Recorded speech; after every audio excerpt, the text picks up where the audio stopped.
Hello my friends and welcome to Snapshot Thursday. I'd like to kick today's Snapshot video off with a little bit of a weird mystery involving the furnace. As documented in the Snapshot's changelog, furnace fuel can now be data driven, meaning you can customize the furnace and say have a blast furnace use any fuel that you'd like to customize and make possible in the entire game.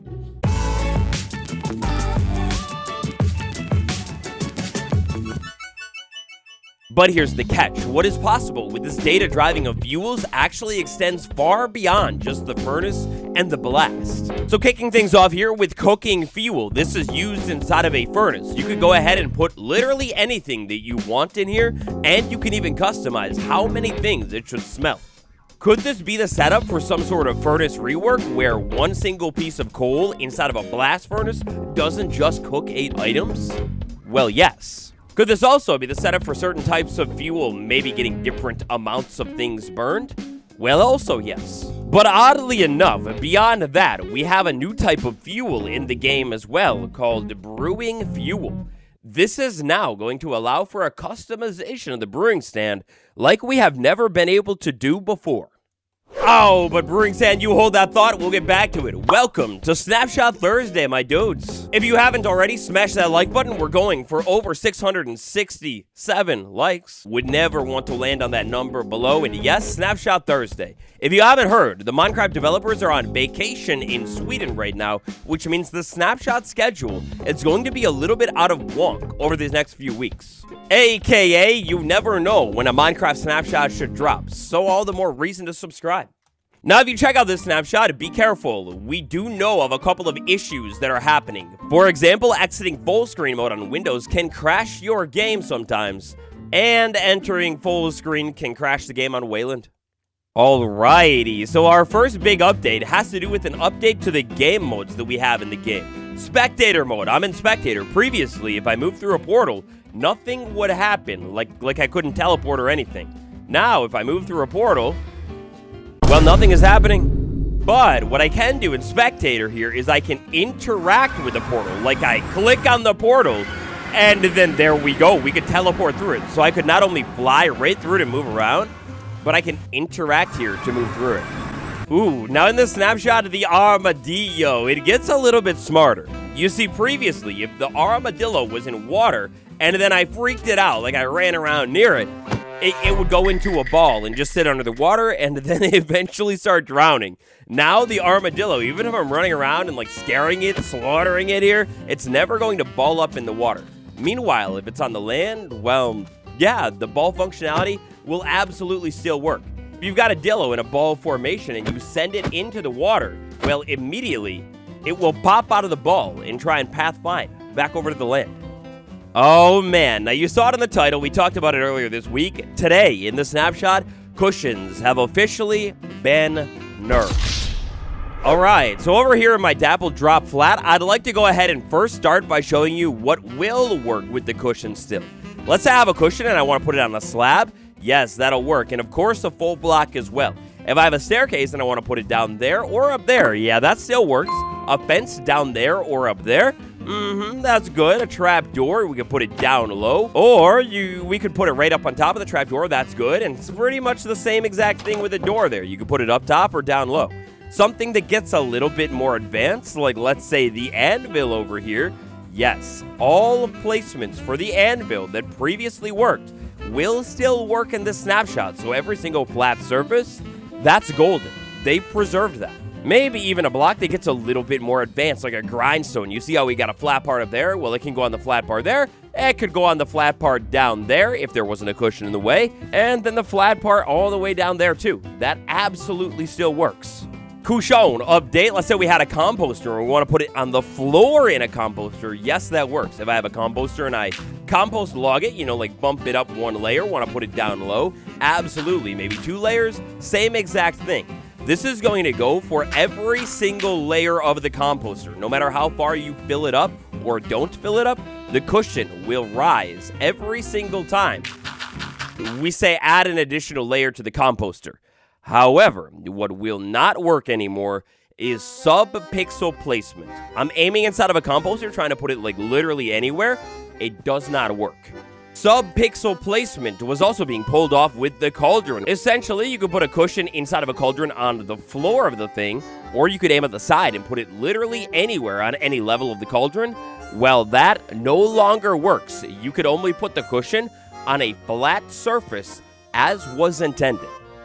Now, right here, we have a brand new block tag related to this cushion placement. Blocks were cushions placement raycast against collision shape instead of interaction shape. So, basically, I believe you can get that old functionality back here using a block tag. You'll just have to do it with a data pack. Ayo, side note, this just caught my eye. Bro, Mojang added a beardifier now. So perhaps you've been experimenting with the cushion, you found a lot of weird placement in the previous snapshot. Don't worry too much, because a lot of that weird placement, like 90% of it, will still work. Like, for example, it was found by Crafty Masterman, the legend, that there's this really cool LED functionality that will work with cushions. Basically, you have a cushion pushed down into a pressure plate, you could light it up, and yeah, it'll look kind of cool. I believe this functionality will still work, like you could make it kind of work, maybe? I think I'm just kind of doing it wrong. But I do know that you could get that same placement of the cushion, or similar, using a sign, the top ledge of it. I apologize if I get this part a little bit wrong. I'm going to experiment with it further over the weekend. On top of that, something that we talked about, this cool secret door functionality with the cushion being able to jump around, that will still actually work as well. Cushion traveling, yup, that still works too. A little bit of a nerf, but a lot of the key functionalities are still possible.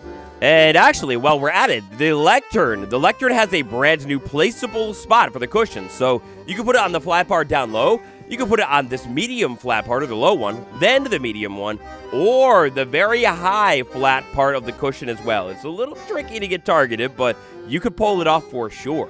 That's different. Wasn't possible before, and look at it. You could use it to stack cushions a little bit better than ever before. We've got a cushion on the top. We've got a cushion on the bottom of this top piece. Swap that out for a solid block, and all right, well, some of the blocks break, but hey, that's kind of cool looking. It almost looks like maybe a top to a weird pot or something. Next up, moving right along here, the F3 screen. Whoa, man, that's clear looking. This is the first time with me seeing it here. If I hit F3 and F6, bam, we've got brand new options down at the bottom. GUI scale. I could put it to auto, or I could change it to any of these different numbers that I'm changing right here.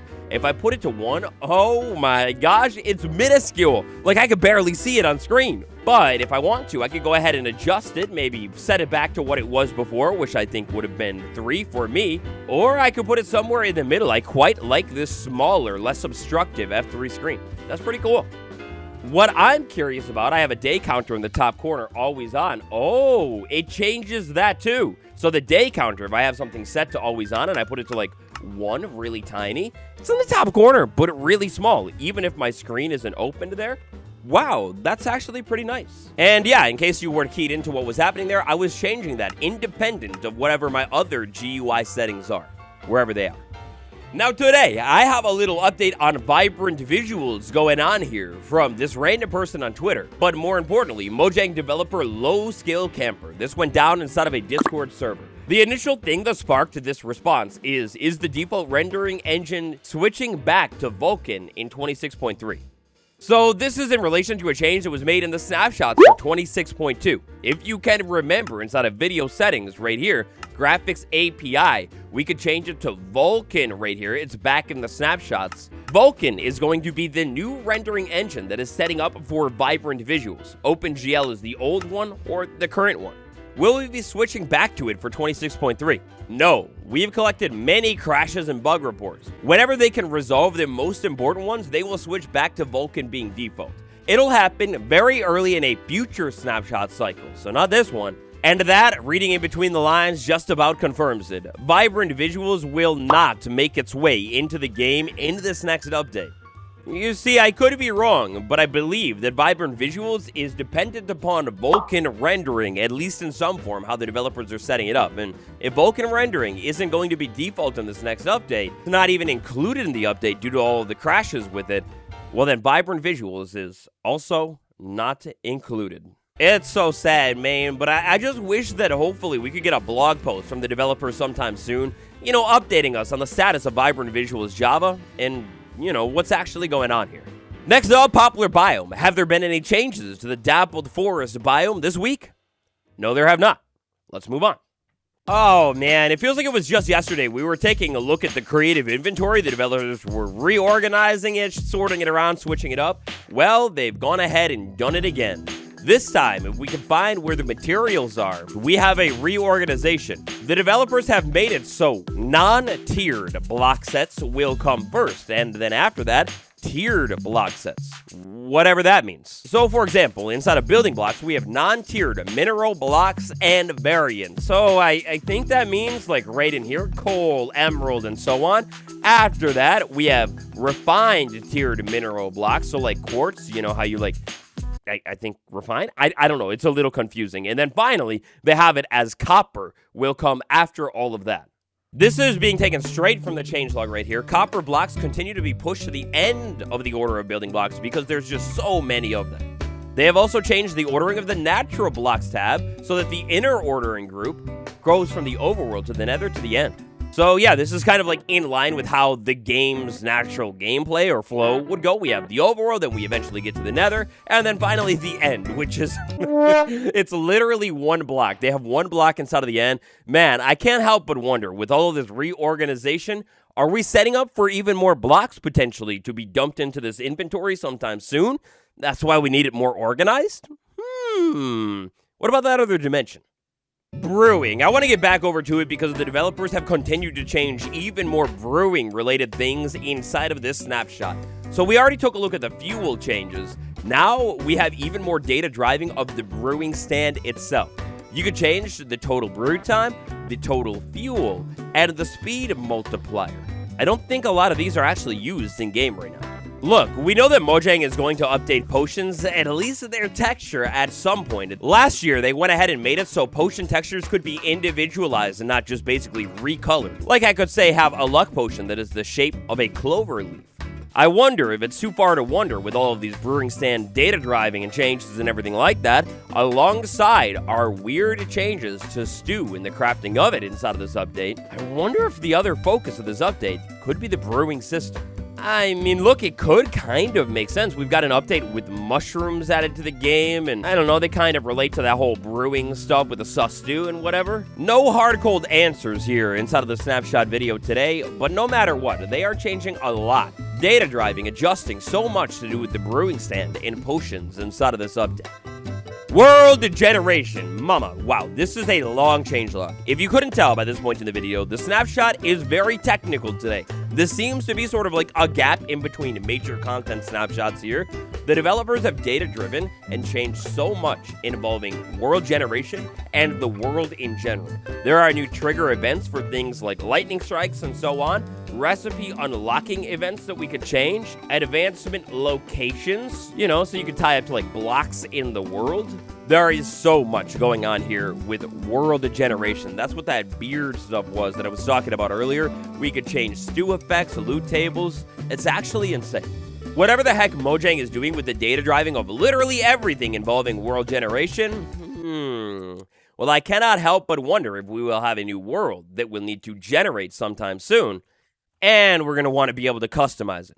Or at least the developers will. But anyway, for today's snapshot and likely this week's only one, that is it. Thank you all so much for watching. And if I don't catch you later, good afternoon, good evening, and good night.